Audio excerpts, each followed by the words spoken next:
I'm often asked my hotspot tips for the Melbourne market. Before you start any hotspot strategy, make sure you do your research. Make sure it's not a speculative investment. It still needs to be a long-term investment because property investment is about planning for the long term.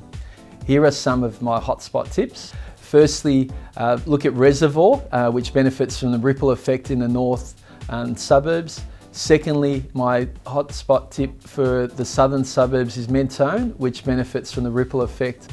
People who can't afford some of the more expensive inner areas like Bay Morrison, Sandringham, Black Rock. Look at the western side and look at Sunshine as a hotspot area.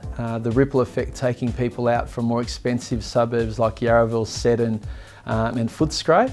Looking at the east side, I'd definitely look at an area like Mitcham, as people can't afford the more expensive inner areas, Camberwell, Box Hill, even Blackburn, and they move further outward.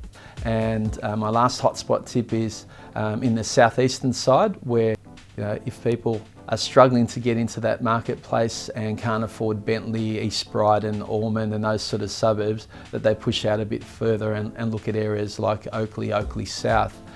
So really, when you're hotspotting, it's really important to start with the more desirable inner suburbs and then ripple out and look at some of the suburbs there that are starting to undergo gentrification, that are starting to become a bit trendier and where the young professional families are moving into.